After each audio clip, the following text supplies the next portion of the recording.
Hey all, good morning and welcome to ShareTreck. This is your host Raj here.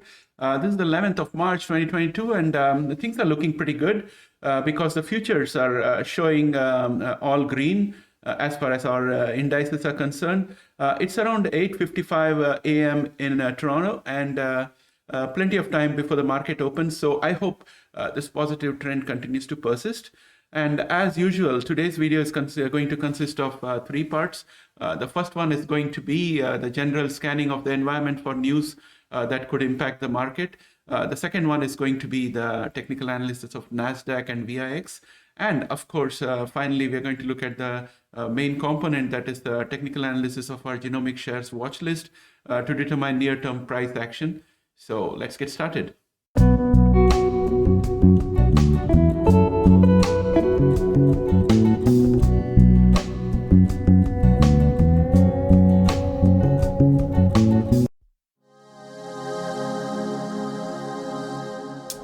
The first news article I have for you is coming from Yahoo Finance, and also I have seen the same sentiment expressed in NBC News. So what it says is that the stock market is showing positive in the futures, mainly because Putin has said that he sees positive developments in Ukraine talks. So as you know, in case of war, there's going to be a lot of deceptive information going on around the place.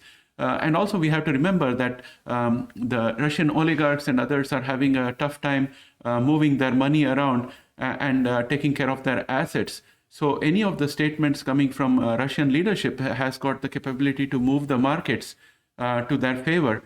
So I wouldn't put too much stock to this. So even though the futures are showing positive, I'm going to exercise a good deal of caution because it may just boost the price of some assets probably that the oligarchs want to sell. And after that is done, maybe, things change. So it's just being a skeptic out here based on what I have seen in the past regarding war. During war, most of the news that comes out is propaganda, and you got to be careful, especially when you're investing in the stock market. So take it with a pinch of salt and be careful. That's what my advice would be when if I was to deal in the stock market today. So let's get to the next news article for the day. The next news item I have for you is the article from MarketWatch that says oil rises but on track for weekly decline as investors assess Russia supply gap. As always, I'm going to put all these links in the description below so you can explore the article for yourself and draw your own conclusions. But my thoughts are that anything that, any sentiment in the market that aims to push the oil price down is really good for our stock market, because as the oil prices go down, the pressure of inflation will start going down, because oil price is the main source of inflation. It flows through everything because all the goods and services manufactured have to be transported, and transportation needs oil at this point of time. And that's the reason why oil price hike is always very dangerous for inflation. But any sentiment in the market that begins to push the oil price down is really good for reducing inflations, and therefore it would help the Fed to be much more benign in allowing the economy to grow faster. So that's my thought process. You can check out this news article in MarketWatch. So this seems to be a good way to start the day. The sentiment seems to be pretty positive. I almost forgot, the OPEC group was also being advised by UAE that they need to increase the oil output. So that's another thing that happened a couple of days ago, if I'm not mistaken. So when you put all these things together, there's definitely a sentiment that oil price has got to go down and it's unsustainable. So overall, that is good news for us. Another news article we have here talks about treasury yields heading for a fifth straight rise to end the week. So let me show you another graph in this context. It's a good segue for us to look at this particular chart, which I have here. And if you look at this chart, you can see that what has been plotted here is a 10-year versus 2-year treasury yield spread. So if you subtract the yield for a 10-year treasury from a 2-year treasury, you get a difference, and that's the difference which has been plotted here.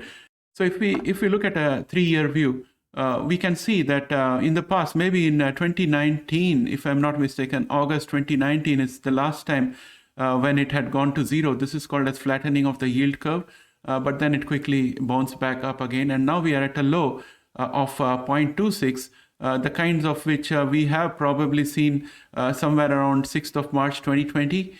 So that's the kind of conditions that are prevailing right now. So from an investor point of view, long-term investor point of view, when I look at this chart, I know that in the future it's again going to go up. And when it's up, that means share prices are all going high and doing well. So this will be a very opportune point to start looking at really, really good quality growth stocks that are dividend paying and which have got a good prospectus and which are future proof, as well as looking at adventurous stocks like Crispr Therapeutics and the genomic stocks, which have got really solid research in place and a decent balance sheet, so that they have enough money to do their research without having to dilute their capital too much. So those kind of companies are the ones that one can look at, start looking at this point of time, because we could still go all the way down to zero and negative, in which case we'll be in a recession. So there is always a threat of recession hanging around. So at this point of time, dollar cost averaging will potentially start making sense.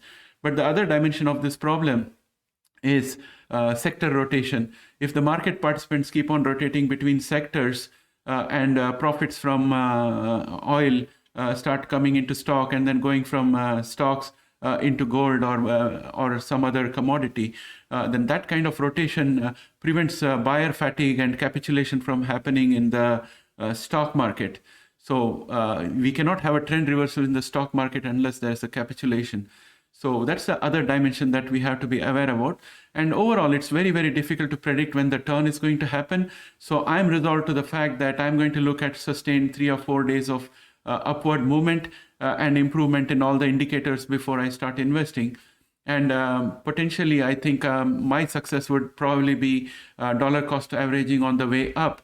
And using up my my capital instead of chasing it on the way down and waiting a longer period of time and with a greater uncertainty of when it's going to turn around. So those are my thoughts. Now with that, let us get started with looking at the NASDAQ and the VXN. As always, let's get started with VXN. This is the long-term view where each candle is 1 day. And yesterday we have dropped below this diagonal green line, so that's a really good outcome. Our support out here happens to be the 20-day exponential moving average. And right now the 9-day EMA is a constraining factor, so that's also good news for us. I'm going to convert this support into a resistance out there. And I'm also going to convert this diagonal line into resistance for now. And let us see how the market proceeds. Our MACD is turning towards the signal line and becoming bearish. So that's also a very good sign. As you can see in the histogram, the sizes are getting smaller and the color is getting lighter. That shows the MACD going towards the signal line.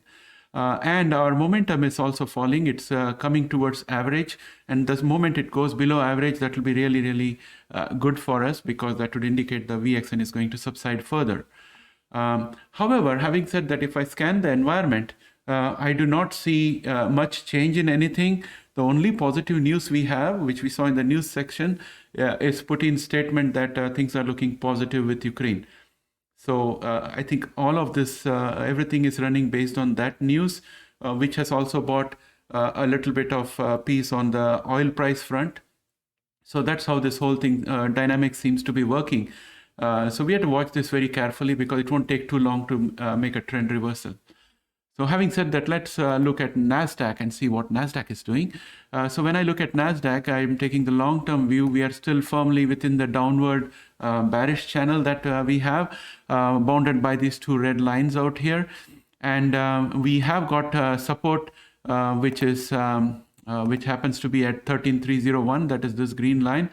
And our next support happens to be at this point, which is this green line here, and it's at 13,185.70.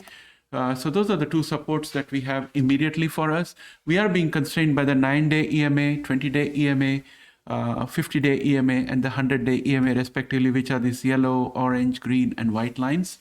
When the market is healthy, you'll typically find all of these exponential moving average in reverse order supporting the price. So we need to get to that situation to be in a healthy market. Right now, we are in a very weak market and in a bearish market. If we look at the MACD is turning towards the signal line in a bullish manner, and momentum is also picking up even though it is below average. So these two are also positive signs. So I think that the Nasdaq is going to move forward in a positive manner.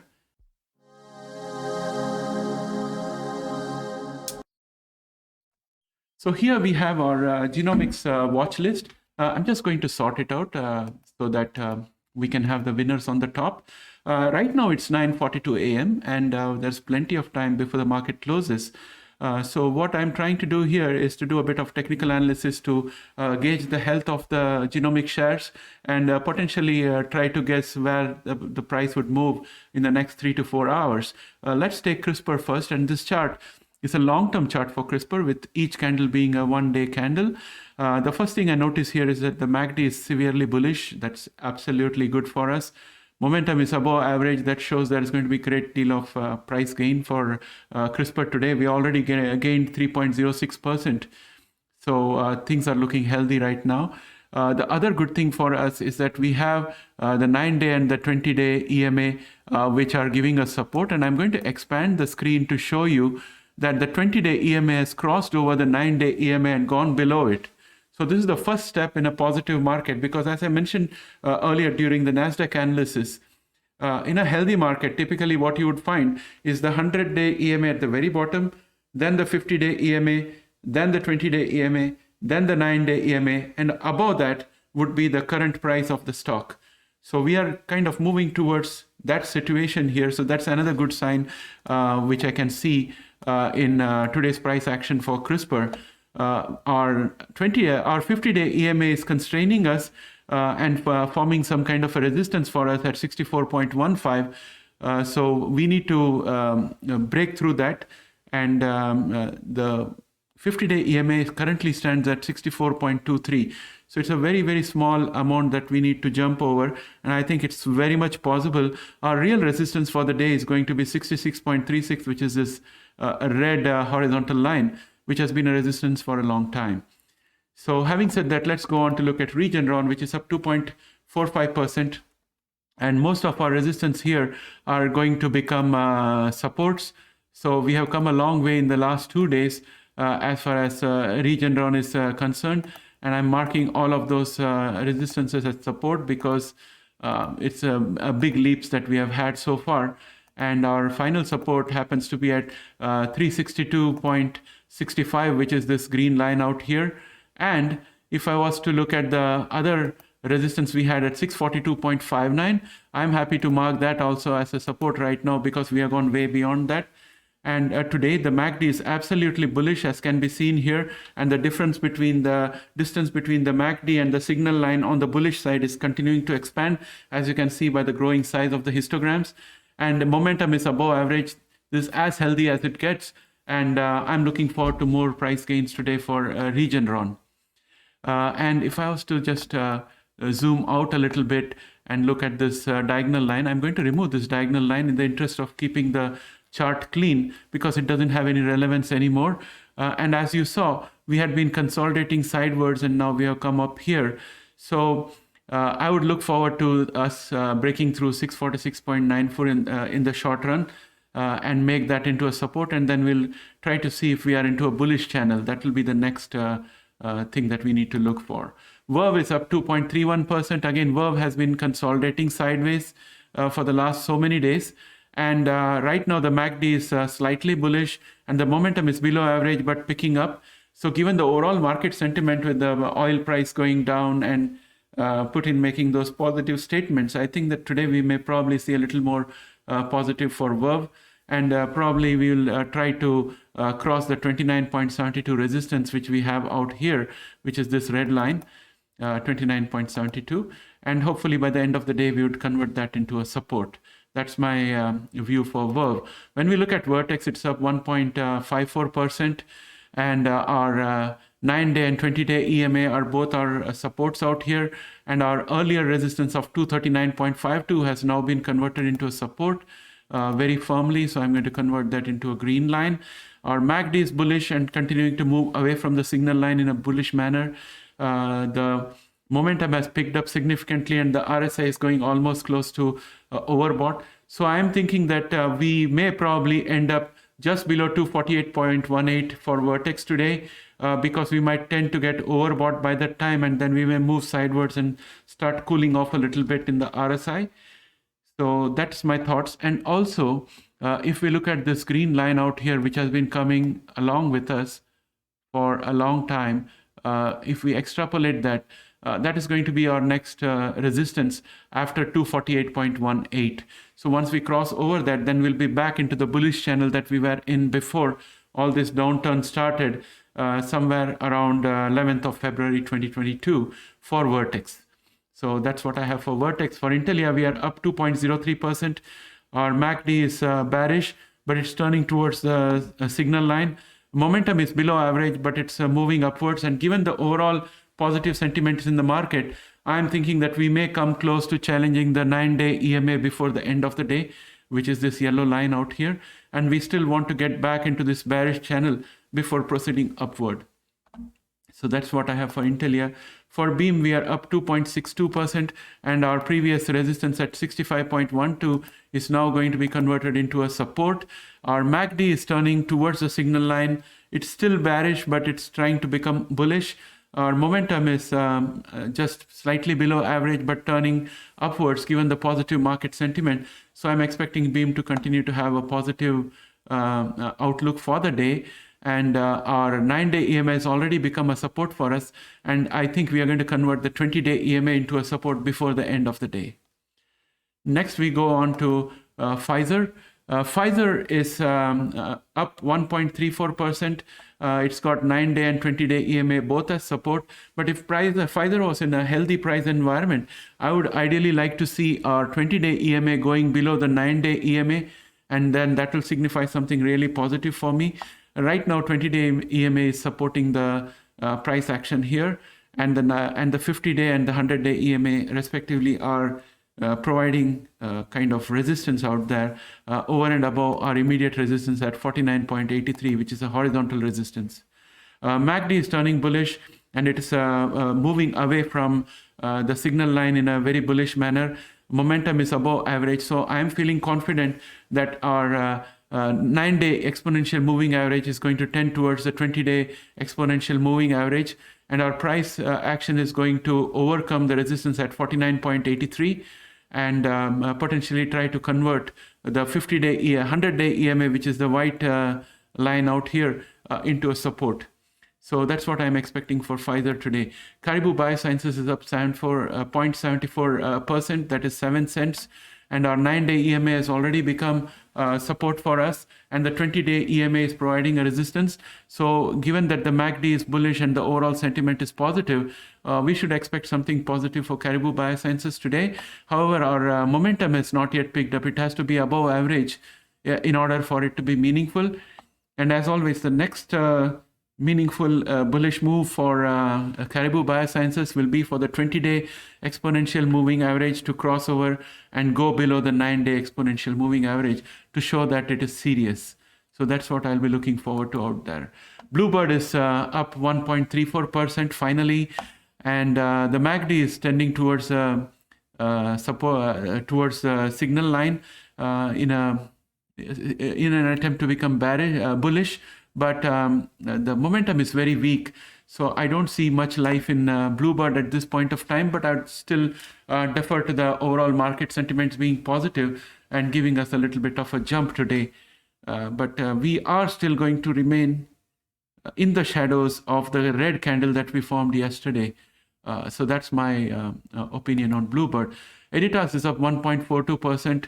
We are still staying above the support line that we have here, horizontal support line of 15.37. Right now we are at 16.42, and our 9-day EMA is at 16.37. So we have just converted the 9-day EMA into a minor support, and our 20-day EMA is still resistance for us. So hopefully we are able to convert the 20-day EMA into a support today. That will be the best outcome I can expect for Editas today. Let's look at PSEB, which is up 1.37%, and the 9-day EMA is at 11.04, whereas we are at 11.07 right now in terms of price for PSEB. So we are just in the verge of converting the 9-day EMA into a support.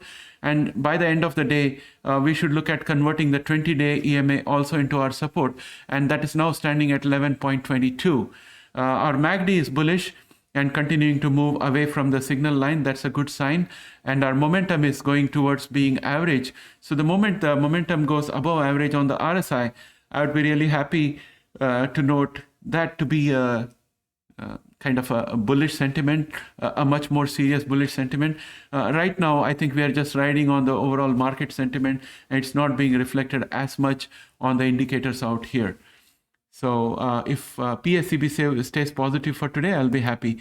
ARCG is up 0.71. We are still being pushed down by the 9-day EMA and the 20-day EMA. And our MACD is just about turned bullish. And momentum is below average. It has to go above average to make any meaningful sense.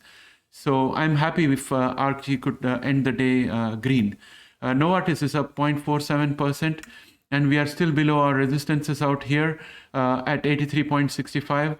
And I'm just going to quickly convert the other support lines, which have long since been converted into resistance, just in the interest of keeping the chart concurrent, so that we know what we are looking at out here. So our MACD is bearish, but trying to turn bullish by moving towards the signal line. Momentum is below average. I want, first of all, the momentum to go above average, and that will push the MACD to cross over the signal line. And then we can start talking about anything bullish about Novartis. So that's where I would leave it.